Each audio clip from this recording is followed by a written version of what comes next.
First thing I want to do is thank all of you who are still here who have hung in to the end of the TVIW 2017. It's been awesome so far, and it's not over yet. We're going to have the out briefs from the working tracks, but I'll shut up and turn it over to Speaker, or Dr. Hampson, sorry. This is the problem of being known by many, many names. So for those of you who participated in the working tracks, you know that we've been herding cats for 3 days.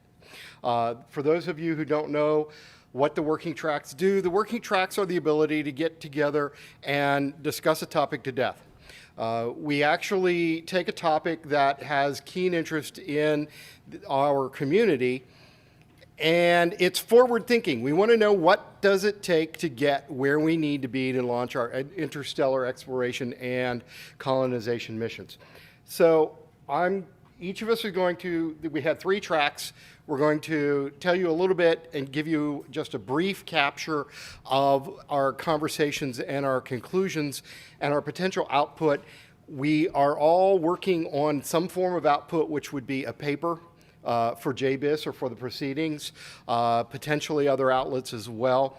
And we have some ideas that we will continue to develop over the next few months. So this does not stop here. It's not 6 hours and we're done. This is something we want to continue. So the working track that I chaired, that I moderated, was the evolving role of security and intelligence in interstellar exploration and colonization, turning paranoia into preparation. As we started off, I had an idea where I thought this would go, but I'm not a security and intel professional, and I had no idea what was going to happen. The role of security and intelligence, we have determined, is one that dovetails very nicely with the panel this morning. It's one of culture. Security and intel is a culture that we have to build in from the start. When we look at a mission to explore or colonize, and we chose colonization, starting 100, 150, maybe 200 years from now, we're looking at building colony ships that are going to have to go out. We have a number of strengths, weaknesses, opportunities, and threats. We did a SWOT analysis, and we looked at where the threats were, where the opportunities were, how security and intel provide strengths, and what the weaknesses are. And we divided mission into 3 phases. One is a pre-launch or build phase.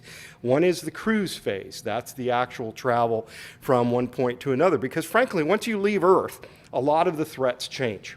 You leave a lot of the problems behind. And at that point, the culture you have built becomes paramount, because that's what's going to build the internal.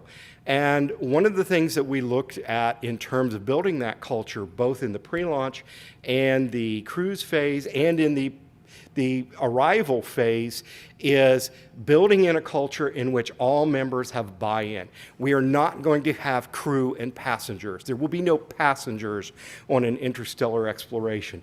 Everybody is crew because everybody has a role, because rotation of the roles avoids stratification, and it gives you a continuity in your culture. One way to do that might be in terms of having a hybrid ship, which is partly sleepers and partly awake crew for multiple generations, because the people who sleep for an extended period of time give you an opportunity to have people awake and alive at the end of your mission who were there at the beginning. And that gives you cultural continuity. But the idea is to build in the security and intelligence from the start to look at the threats. External threats are paramount during the pre-launch and build phase. Those are the external actors. That's the caution for whether or not you build the ship right. Make sure that it can't be sabotaged, it can't be diverted. And again, you have to build your crew at this point, and it's very important to have a charter, have some sort of governance, have an idea that is common. You also want to make the people want to go. So you're going to have to build in extra space. You're going to have to build in expansion space for during the mission, because if it's a generation ship, those generations are going to grow. You have to have a place for people to go. The weaknesses that we run into are that such a ship would be fragile. We need to build in redundancy. We talked about the idea of having an AI, but not a strong AI, not a full artificial intelligence that is operating at the same function, but something like a much more sophisticated expert system that can help us with all of these. Once we launch, the threats are internal. And the threats could be enemy actors. It could be people who decided they don't want to go. It could be people who just plain snap. So we have to be cautious and make sure that we have good medical care, that we have a good system. Again, it comes down to culture. We want a culture in which everybody is invested in the outcome, because when they're invested in the outcome, they're not going to be working against us. We do recognize that even during the cruise phase, there's two parts. There's before and after the point of no return. If the situation is dire enough and if the energy budget is there, it may be possible to turn this ship around. It's not something desirable, but we have to keep in mind that there will be a difference in how the culture is viewed and how the threats are viewed once we pass that point of no return. The opportunities are in building in a culture that sees everybody as playing a role in both the security and intelligence. Citizen soldiers, a militia, a rotation. Maybe not so much that you elect a captain, but that captaincy and leadership in the colony or in the ship rotates so that you don't build in stratification and little fiefdoms. And the other thing that you have to keep doing both through the cruise phase and in the landing, arrival phase, is you're always wanting to take a look around you. We don't want our ships to become the Heinlein orphans of the sky. So we're always looking at the outside.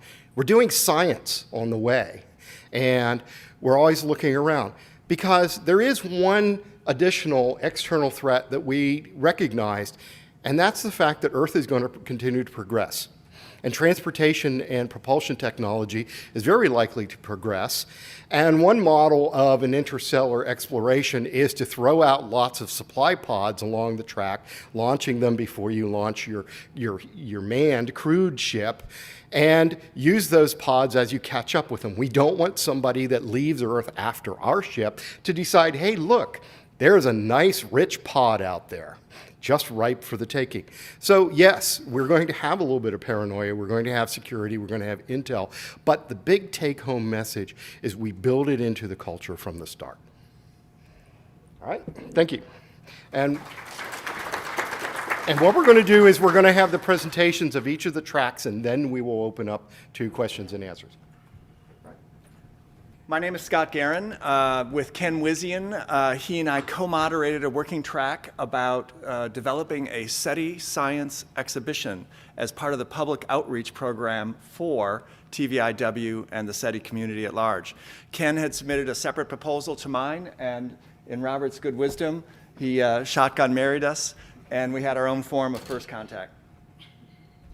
So the goals for our workshop were to design a 5,000 square foot traveling exhibit, which is about 2 tennis courts. We wanted to workshop 2 organizational strategies. We had about up to 15 people in the room, so we were able to have 2 teams, and in a form of design Darwinism, have competing ideas thrash out the 2 different exhibit ideas. We wanted to develop key takeaway messages that the public needed to learn, identify potential artifacts, and conceive some topics for the exhibition. Now, the subject of SETI is vast, and this odd diagram shows the information space that is loaded with the 200-pound gorillas, along with every other topic. So you can imagine an exhibit looks at a 3-dimensional intersection of these to determine which stories you might want to pick out. We examined certain subsets of this. In general, one exhibit focused on the Fermi paradox, the other exhibit focused on SETI topics, including first contact. The main challenge.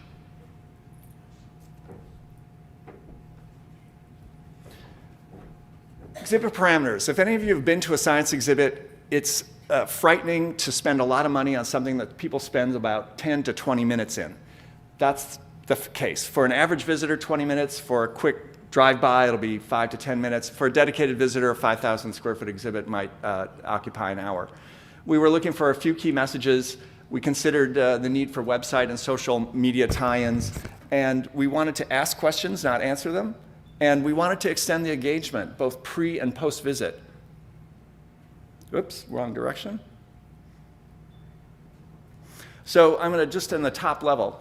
Parameters for exhibits means things you have to consider in parallel. So as you're thinking about what is the topic, how am I going to do it, you have to think about educational standards, the web feed and social feeds, experiential activations for both individuals and groups across a wide range of ages.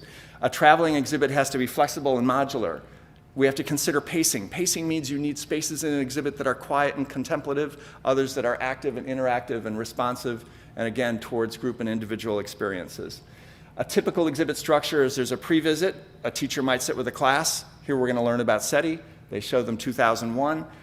You go into an introduction to the exhibit. You see the meat of the exhibit. You wrap it up, and then there's post-visit stickiness. Our two exhibit teams conceived two basic exhibits. SETI, Are We Alone? And First Contact, Are You Ready? The three key messages, it was so hard. We have hundreds, lists, 30 sheets of papers. What would a signal be? Of course, the detection, message, artifact, interaction. So you can think of this as the main topic and this as the sub-stories within. So 3 key topics, about half a dozen stories within each. Differentiates between SETI and METI, the history, psychology, science, missions, technology, etc. So everything you've talked about here today is in about that in terms of a whole exhibit. The implications and hurdles, size of the effort, budget limitations, threats to humanity, and everything else. So that's another major topic the team considered. In the First Contact, Are You Ready? What is life and intelligence? A key theme. Define life, define intelligence. What's consciousness? Could we communicate? Use pop culture examples. Bring all of that together under that idea. The contact itself, a rich, rich topic, which would form possibly the meat of the subject, and the impact of that first contact on society, culture, politics, religion, etc. Ben Davis, where's Ben? He did this great diagram. You know, we wanted to get some bubble diagrams out of this. Ben took the first step, which is great, and you can see kind of how you notionally develop a concept and start laying it into space. So the group's key takeaway message is SETI is a global effort. So this is what the overarching thematic things that came out of our workshop were. It's a global effort. You'd want to communicate that to the public. We can't even imagine what we'll see. Can't even conceive. It'll be so different than what we imagine. It's, you know, a joke. We could see, this was something someone said today, we could see our future in their past if we were to discover an artifact or listen to a message. And I think it's a lot of bang for the buck. The money you're talking about for Breakthrough Starshot, while I think they're off by an order of magnitude, is still chump change. So we had some ideas. The first was the Interstellar Passport. Anyone else recognize this? It's from Hitchhiker's Guide to the Galaxy. The most important thing to take on your travels is a towel. So we thought you would get a towel for your passport, and that would be linked with a unique code that you would hang over the exhibit or use it in your own particular alien way. Don't ask me. Become your own alien. There's a lot of ways in gaming technology. We had a gaming designer. Clayton, is Clayton here? Clayton was here. He's a great gaming designer. I've done exhibits where you use green screens like the Weathermen, and you can transform people into interactive avatars. They can become that avatar throughout the whole exhibit. You have to interact with the slime blob as the tentacled, octopus. You can create evocative art pieces within an exhibit. This is a piece my team designed that suggests interstellar messages beaming across the galaxy. You could create interactive Drake equation sliders. Mark Millis and I were talking about this just a little while ago. You could create online interactive code and decode message schemes. This would be a very good social media tie-in. You could create your own, build your own alien. And the idea came out of, where's Sue? No, it was Phyllis, Lee's mother, to do a Mr. Potato version of Alien. Of course, it can be digital. I suggested my favorite, the magnetic mustache. Here's an interesting idea suggesting a concrete use of a technology. You're all familiar with whisper chambers, those parabolic mirrors. You could set up a series of them to suggest how difficult it is to align up your communications. Why is it difficult? These are rotating. We conceived of the idea of sending messages, slow Facebook, so that you would send a message, and through the exhibit app, it would slow the message down to the speed of light. Many, many other things for a cost of about $2.5 million. Thank you.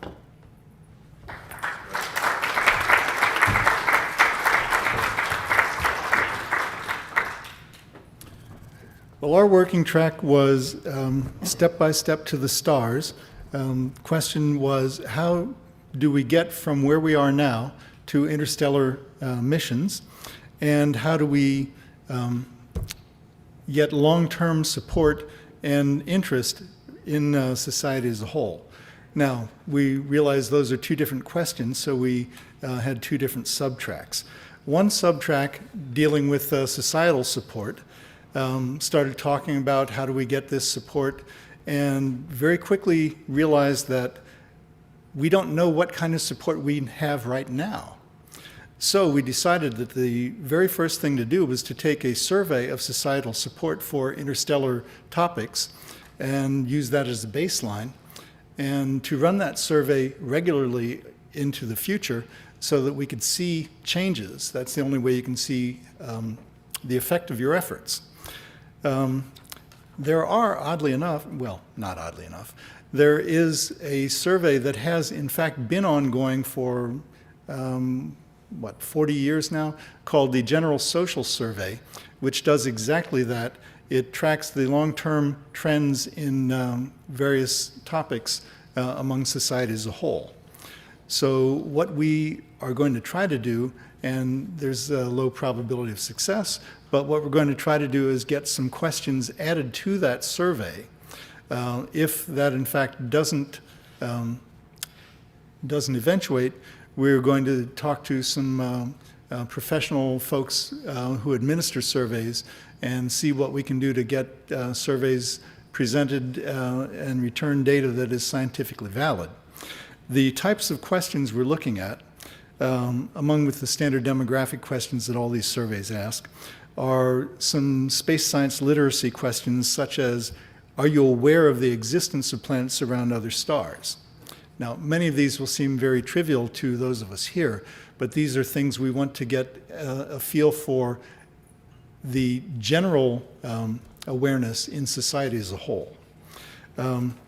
Big picture questions. To what extent do you think the future of humanity lies at least in part beyond the Earth, with a gradation from very much to not at all? To what extent are space missions outside of our solar system valuable to society? Again, from very much to not at all. And what value for humanity do you see in exploration of other worlds? That being an open-ended question. Should humans seek to settle other worlds?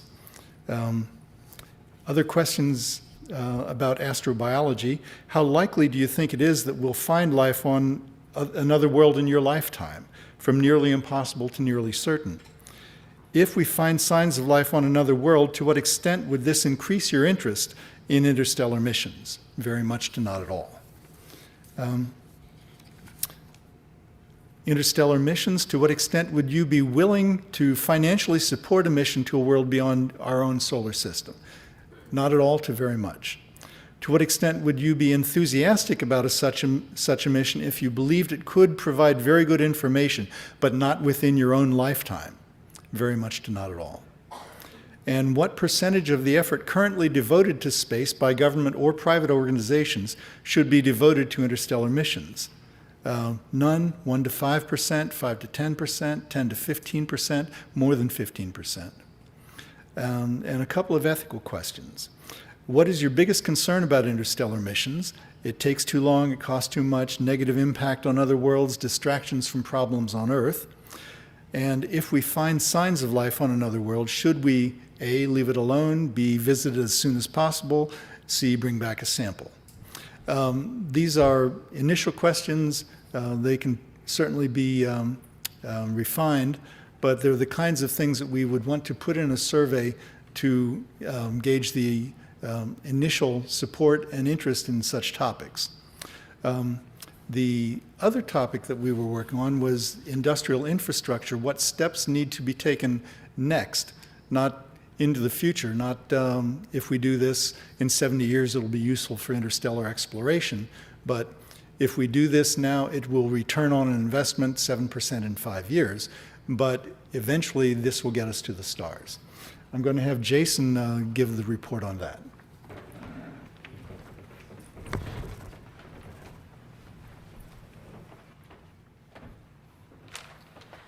Good afternoon. I'm Jason Malarczyk, and as Doug was mentioning, I helped run the subtrack for the industrial side. And the first day, we pretty much came up with a bunch of industries that we feel that needs to happen for us to reach the stars.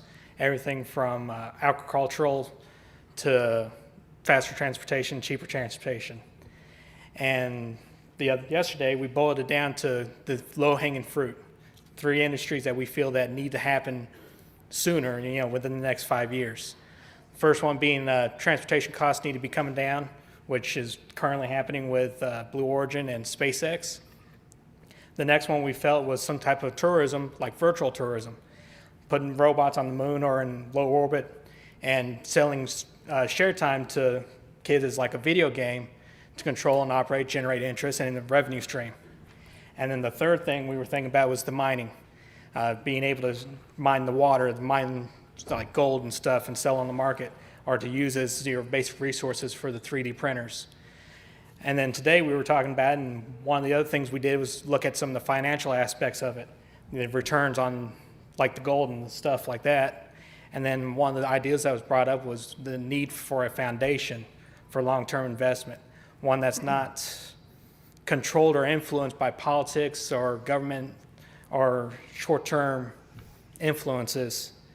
And some of the ideas that was brought up was looking at like the Ben Franklin Foundation, ones that have lasted for hundreds of years and was able to maintain their finances and keep finances going. So I think that's it from my part. Just to reiterate, what we, our thinking changed entirely this afternoon. We mentioned all these physical processes that need to happen and realized that all of them are already underway. What isn't underway is a strong financial instrument to provide long-term investment in interstellar topics. And that's where we got the idea of trying to come up with something analogous to the Ben Franklin Foundation. For those who don't know, just before Ben Franklin died, he put $3,000 in a trust, and that foundation still exists and is one of the largest foundations in the world. We need to talk to the managers of that foundation to see what they do and how they do it to maintain it, and then see if we can have people get interstellar shares. But that kind of finance, something to set the conditions to make it easier to go interstellar, is something that is currently lacking and needs to be built. I would suggest that if you have questions, why don't you meet up with some of the folks and talk with some of your fellows over our dinner rather than do a question and answer session now, because Les runs a tight ship. And he's given me that eye right now. And we want to give Paul the full benefit of his time. So thank you very much.